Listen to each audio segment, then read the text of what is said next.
สายเดิมสูตรเหล้าให้รักปี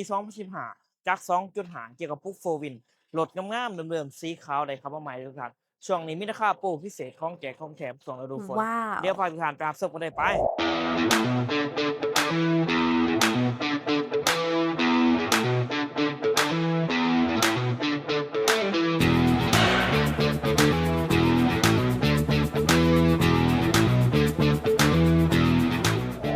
สบายดีทุกท่านมื้อนี้ทั้งสองเฮาเอง JN เนาะค่ะรถเดา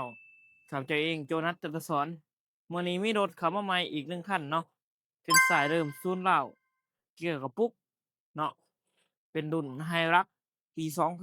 2015 เนาะคันนี้หนาก็เป็นหนาแซ่บหมดแล้วเนาะแต่ว่าตัวนี้เป็นรุ่น Hilux จักร2.5เกี่ยวกับพวก 4 Wheel จักรน้อยประหยัดน้ำมันใส่เวียกใส่งานในครอบในครัวเวียกของก่อของการเหมาะสมเลยรถเดิมเนาะบ่มีการเปลี่ยนสีสันเก็บขัดเป็นจุดเป็นบอนเนาะตามการใช้งานแต่ว่ารถคันนี้ใช้งานน้อยมาเบิ่งตัวจริงก็โอ้ลงบ่ได้โดยเฉพาะเศษเด้อขอบหูขอบตาติดแต่งให้เบิดเนาะกันดอกกันเล็บมีให้ อย่างสกอกสกัวกะลิกะแจซองนี่มีของแจกของแถมได้หลายอย่างราคาเต็มเนาะแม่นถึกๆเลย590ล้านกีบเนาะว่าเบิ่งรถจริงๆก็สามารถโอ้ร่วมกันได้ต่อรองกันได้ถูกกว่ารถใหญ่พวกนี้เนาะเดี๋ยวพาทุกท่านเข้าไปเบิ่งรถข้างในกันได้ไปสิพาทุกท่านมาเบิ่งข้างในเนาะข้างในงามๆเป็นเบาะหนังเด้อทุกท่านเด้อสวยๆพวงมาลัยเนาะสะอาดสะอ้างโปร่งโปร่งเด้อจอเป็นจอ Android แล้วก็เพดานหนังเบาะหนังเนาะสีดำงามๆเลยตัวนี้ปูพื้น VIP ให้ด้วยเนาะทางดังก็สะอาดสะอ้างเด้อรถคันนี้ รถใช้งานน้อยเนาะเพดานงามสวยๆเนาะเอาไปบ่มีให้ติเท่าใดพวงมาลัยน้ำเกี่ยวกับพวก 4Win เด้อทุกท่านเด้อจอ Android จอสวยๆมีกล่องมีจอครบเข้มหมอกเข้มไหม้เนาะ80,000ปลายอันนี้จอ Android สัมผัสได้สะดวกสบายเนาะมีกล่องถอยเซ็นเซอร์ถอยให้พร้อมเด้อทุกท่านเด้อแอร์เย็นๆเนาะงามๆเนาะสะอาดสะอ้างเลยรถนี้เนาะกว้างๆสวยๆงามๆไปบ่มีให้ติ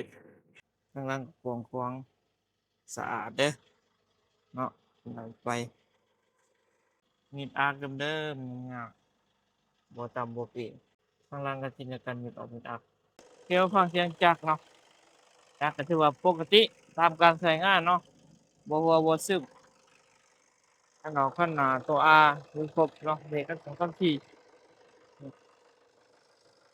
ตัว L อยู่ครบ